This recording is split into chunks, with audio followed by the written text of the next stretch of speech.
Hello दोस्तों, Bihar board educational platform में आपका स्वागत है। आज 10वीं कक्षा के काव्यखंड से रामधारी सिंह दिनकर की एक कविता जनतंत्र का जन्म लेकर प्रस्तुत हुआ हूँ। मुझे आशा है कि आपकी बोर्ड एग्जाम में या अन्य कंपटीशन के एग्जाम में बहुत लाभकारी सिद्ध होंगे। अब हम लोग रामधारी सिंह दिनकर जी की परिचय के बारे में देखते हैं। रामधारी सिंह दिनकर जी का जन्म 23 सितंबर। कब? तो 23 सितंबर। रामधारी सिंह दिनकर जी का जन्म 23 सितंबर 1908 ईस्वी को 23 सितंबर 1908 ईस्वी को कहाँ? तो सिमरिया। कहाँ? तो सिमरिया गांव बेगूसराय, जिला बेगूसराय, गांव सिमरिया, बिहार राज्य में हुआ था। नहीं, सिमरिया गांव बेगूसराय बिहार राज्य में, बेगूसराय जो जिला है बिहार राज्य में हुआ था। और इनका निधन यानी रामधारी सिंह दिनकर जी का निधन 24 अप्रैल। कब? तो 24 अप्रैल 1974 ईस्वी को हुआ था। इनकी माता मनरूप देवी थी। रामधारी सिंह दिनकर जी की माँ मनरूप देवी और पिता रवि सिंह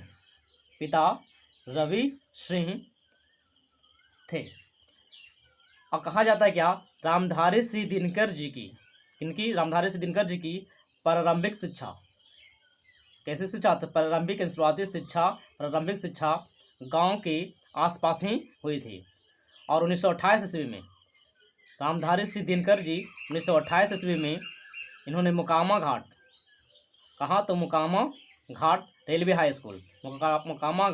हाई स्कूल से मैट्रिक और 1932 ईस्वी में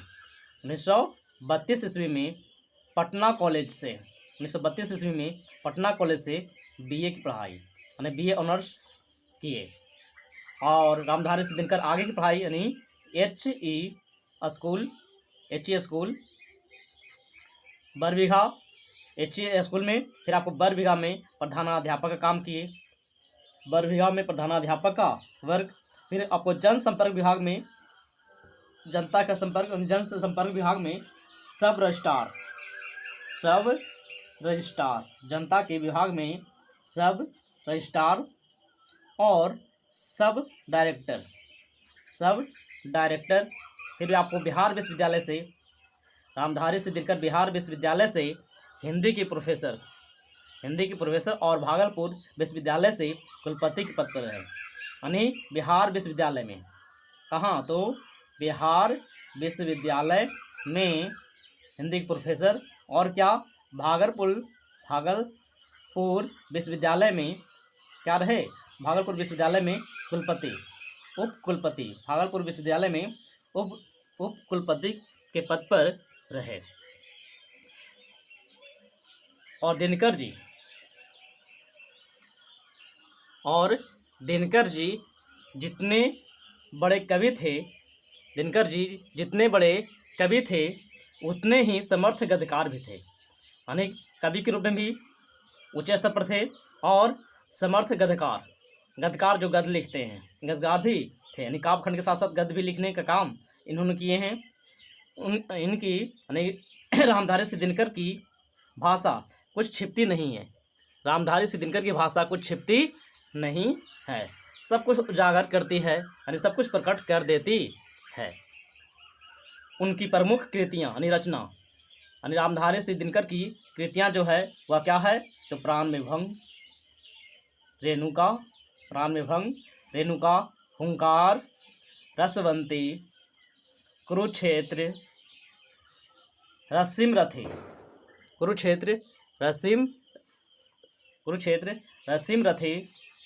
नील कुसुम, उर्वशी, परशुराम की प्रतीक्षा, हारे को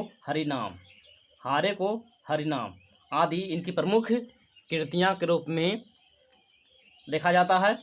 और आगे ये जो सारे थे प्राणविभंग, रेणुका, हुंकार, रसवंती, कुरुक्षेत्र, रसिमरथी, नीलकुसुम, उर्वशी, परशुराम की प्रतीक्षा, हारे को हरिनाम, ये क्या हैं? तो ये सारे काव्य कृतियाँ हैं, कविता काव्य कृतियाँ।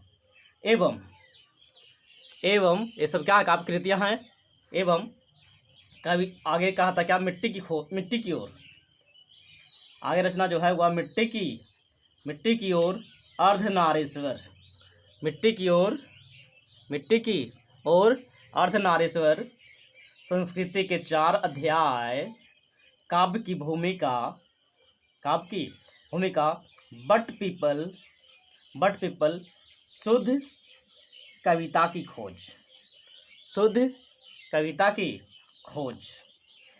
दिनकर की डायरी, ये गद्य कृतियाँ रहे, रामधारी सिंह के गद्य कृतियाँ। दिनकर जी को संस्कृति के 4 अध्याय, दिनकर जी को संस्कृति के 4 अध्याय पर क्या? तो साहित्य अकादमी पुरस्कार, उर्वशी की रचना पर ज्ञानपीठ पुरस्कार से सम्मानित किया गया रामधारी सिंह दिनकर जी को। अब यहाँ देखना है क्या? साहित्य अकादमी पुरस्कार क्या है और ज्ञानपीठ पुरस्कार क्या है। तो साहित्य अकादमी पुरस्कार कहा जाता है क्या? भारत में एक साहित्यिक सम्मान है। साहित्य अकादमी पुरस्कार जो है वह भारत में एक साहित्यिक सम्मान पुरस्कार है, जो सर्वश्रेष्ठ साहित्यिक कृति है, जो आपको 1935 से स्टार्ट हुआ था मिलने के लिए, जो हर साल दिया जाता है। और ज्ञानपीठ पुरस्कार है कि भारतीय ज्ञानपीठ जो है न्यास के द्वारा, किसके द्वारा? तो न्यास के द्वारा भारतीय साहित्य के लिए दिया जाने वाला सर्वश्रेष्ठ और सर्वोच्च पुरस्कार है। सबसे ऊंचा पुरस्कार ज्ञानपीठ पुरस्कार है, किसमें? साहित्य के क्षेत्र में जो दिया जाता है। तो ज्ञानपीठ पुरस्कार के अंतर्गत क्या देने के साथ साथ जब मिलती है हर साल, उसमें आपको भारत की 8वीं अनुसूची के अंतर्गत 22 भाषाओं में से जो भी कुछ रचना कृतियाँ सर्वश्रेष्ठ होती है, अच्छा होती है, उस पर दिया जाता है, जिसमें 11 लाख की धनराशि मिलती है, प्रशस्ति पत्र दिया जाता है, साथ में एक आपको बाग देवी की एक कांस्य मूर्तियाँ भी दी जाती है। नेक्स्ट आगे देखा जाता है क्या? रामधारी सिंह दिनकर की ओर से क्या कि भारत सरकार की ओर से भारत सरकार की ओर से पद्म भूषण भी सम्मानित किया जाता है। क्या? पद्म भूषण भी सम्मानित किया जाता है, सम्मानित किया गया था किनको? रामधारी सिंह दिनकर जी को। और रामधारी सिंह दिनकर राज्यसभा के सांसद भी रहे हैं, ये रह चुके हैं, नेक्स्ट आगे देखा जाता है क्या? दिनकर जी उत्तर छायावाद के प्रमुख कवि रहे हैं। कैसे? कब के? तो उत्तर छायावाद सबसे बड़ा चीज़ है साहित्य के क्षेत्र में। जैसे इतिहास में आपको 3 काल होते हैं, प्राचीन काल, मध्यकालीन काल, आधुनिक काल। उसी प्रकार हिंदी साहित्य में भी काल होते हैं, जिसमें आता है आदिकाल, भक्ति काल, रीति काल, आधुनिक काल, ऐसे आपको बढ़ते जाता है। जिसमें हमारे रामधारी सिंह दिनकर जी आधुनिक काल को भी खंड में बांटा गया है, जिसमें भारतेंदु युग आता है, द्विवेदी युग आता है, छायावाद आता है, प्रगतिवाद आता है, प्रयोगवाद आता है, नई कविता आती है। जिसमें हमारे छायावाद के कवि जो है ये आपको छायावाद में आते हैं रामधारी सिंह दिनकर। छायावाद में कब? उसमें भी आपको उत्तर छायावाद के मतलब क्या? छायावाद के बाद वाले काल के कवि, जस्ट बाद वाले कवि कौन? रामधारी सिंह दिनकर। इनके साथ और भी कवि लोग हैं। तो यह उत्तर छायावाद प्रमुख कवि हैं। वे भारतेंदु युग, कौन युग? तो भारतेंदु युग से प्रवाहमान राष्ट्रीय भावधारा एक महत्वपूर्ण आधुनिक कवि हैं। भारतेंदु जो रामधारी सिंह दिनकर हैं वे भारतेंदु युग से, कब से? तो भारतेंदु युग से पहले से लिखते आ रहे हैं। इनकी सम्मानित प्रसिद्धि मिली इनको उत्तर छायावाद में, जिसमें प्रवाहमान राष्ट्रीय भावधारा एक महत्वपूर्ण आधुनिक कवि हैं। कविता लिखने की शुरुआत इन्होंने 30 के दशक में ही कर दिए थे। कब? तो उन्हें कविता लिखने का शुरुआत जो है रामधारी सिंह दिनकर 30 के दशक में कर दिए थे। और कहा जाता है क्या, अपनी संवेदना अपनी अपनी संवेदना अपनी संवेदना भावबोध के चौथे दशक के प्रमुख कवि के रूप में भी पहचाने गए हैं। और इन्होंने अपने रचना में प्रबंध, मुक्तक, गीत प्रगीत, काव्य नाटक आदि के अनेक काव्य शैलियों में सफलता प्राप्त किए हैं। एक प्रबंध काव्य होता है जो क्रमबद्ध, यानी जो घटना है या जो भी चीज़ लिया जाता है वो क्रमबद्ध लिया जाता है, वो प्रबंध काव्य में आ जाता है। मुक्तक कुछ लाइन वहाँ से कुछ लाइन कहीं से, कुछ लाइन कहीं से लेकर के कविता में रचा जाता है, वह मुक्तक काव्य आ जाता है। फिर उसी आपको गीत प्रगीत है, काव्य नाटक है, यानी नाटक में कविता का सम्मिलित होना। ये सब शैलियाँ यानी काव्य शैलियाँ रामधारी सिद्ध दिनकर की प्रस्तुति में देखने को मिलता है, यानी काव्य रचना में देखने को मिलता है। और आगे कहा जाता है क्या,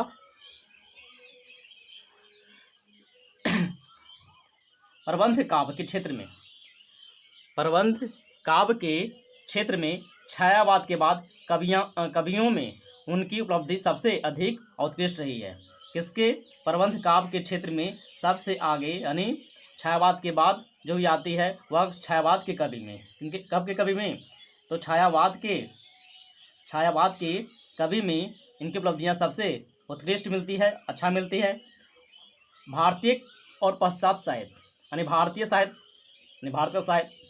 पाश्चात्य साहित्य यानी विदेशी साहित्य, यानी दूसरे देश का साहित्य, यानी बाहर, यानी पश्चिमी क्षेत्र से आया गया साहित्य का उनका अध्ययन और अनुशीलन।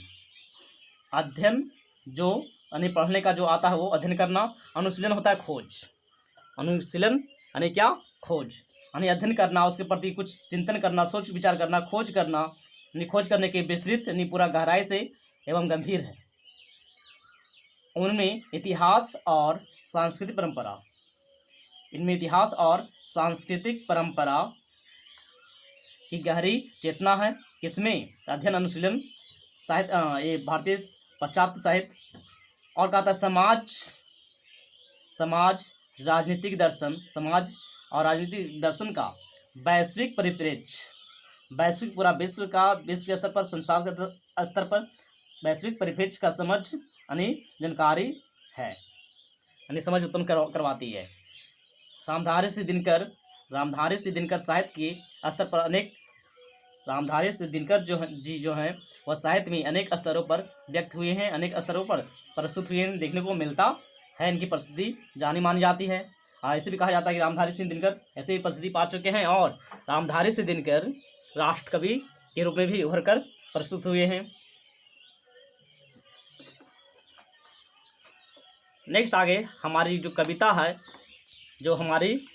जनतंत्र का जन्म, उससे संबंधित कुछ शुरुआत करने से पहले जनतंत्र की कविता के बारे में इन्होंने कुछ लिखे हैं, दिया गया है, जिसमें है रामधारी सिंह दिनकर की प्रस्तुति जो कविता है।